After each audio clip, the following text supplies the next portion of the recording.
Pop shuvits. So in today's video, I'm going to teach you how to do a pop shuvit on a skateboard. We'll do front, side, and normal. Before you learn pop shuvits, make sure you know how to do an ollie. And if you haven't already learned this, you could learn this before or after pop shuvits. But if you know 180s, that can be helpful too. To do a pop shuvit, you put your foot on the back tail here. A lot of people like to have their foot kind of hanging off, like this. So you can try that, or you can try having your foot a little bit more on and kind of relying on your grip tape to scoop the board around. And so that is the back foot position. The front foot position is just like an ollie, kind of just before the bolts, not hanging off or anything. Just like normal riding style.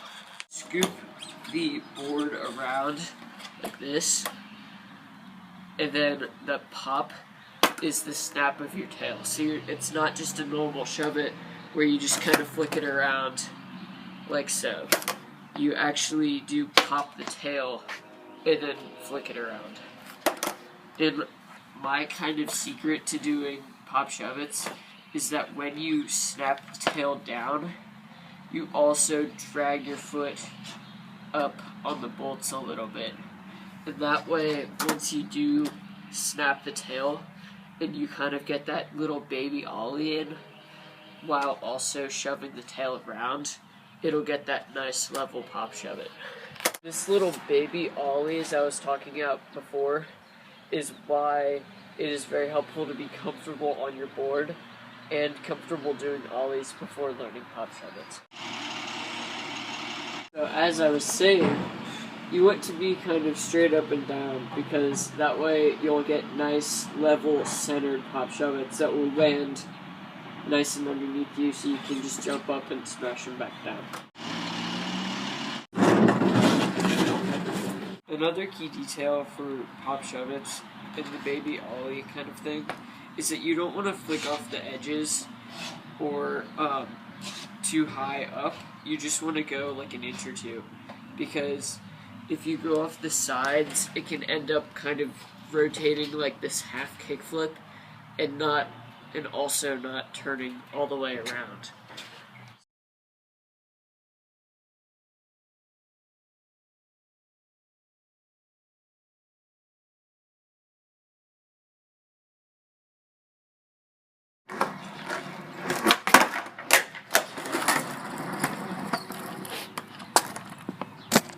Front shoves.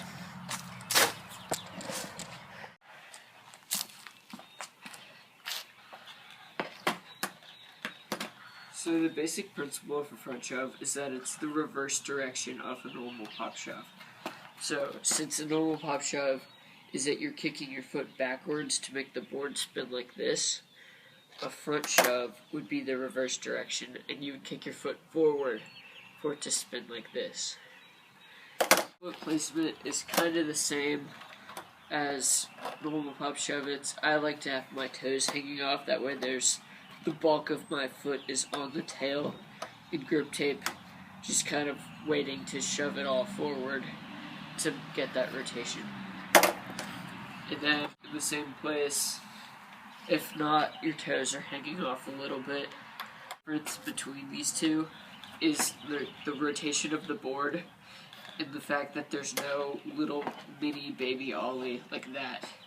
You're just going to try and keep your foot the same and kind of lift it up when it's in the air. You're just going to kind of rely on your back foot to do the main part of it. The only real work that your front foot needs to do is to catch the board. You've got your back foot here, and then you kick forward and you spin around, and then your front foot stays in the same place and just waits until the board comes around, and then you just step on it. The same rule that applies to pop shuvits also applies to front shoves, and that you need to stay straight up and down, otherwise the board will go all wonky and it won't kind of center itself below you.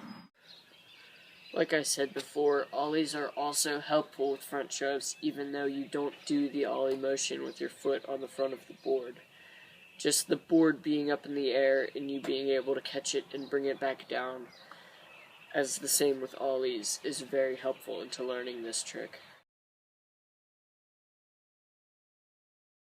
Last two secrets really are your trucks and wheels. I keep my trucks fairly loose. If you can see, they bend a little bit.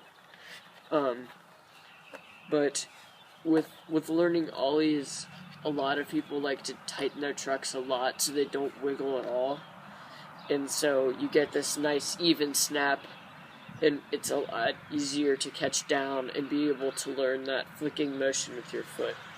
But with pop shuvits, it's definitely easier to have your trucks, just barely loose, because it's a lot more forgiving when you land incorrectly, which you definitely will, because that's how skateboarding is. The last thing is wheels. You want good, harder wheels. You definitely don't want cruiser wheels that will grip and stick to the concrete or ground really, really well, because if you mess up your rotation just a little bit and it's not perfectly in line with you, it's a little bit crooked like this, it's easier to correct that once you've landed and make it look decent. I definitely recommend my Spitfires here. They're all worn down, but they're just classic 99s, big head wheels, and they are amazing. I love them. But they're also not too hard, and they're not slippery on the ground. Birds. So I would definitely recommend these wheels. They're great wheels. They roll well. They're not too bad on rougher ground, and so they're nice if you just want to go out and cruise, or you want to do tricks like I do. The main thing about wheels is that you don't want them to be too soft. Like, that is the main takeaway about this segment about wheels, is that if they're too soft, they will stick to the ground and make your pop shuvits a lot harder to snap with your back foot, because this front wheel will catch and it will not be easy at all. So definitely get harder wheels. My final tip is that when you do land on the board, you want to aim for your bolts, because that way if you land, a little bit sideways, like you're leaning back a little bit, it will be less likely that you will fall backwards and shoot the board that way than if you land on your tail in the middle of the board, because your balance will just be all off. So you want to land, or aim to land, on your bolts, and that will make landing a lot easier. And last but not least, please like and subscribe. Thank you guys for watching. I'll see you next time.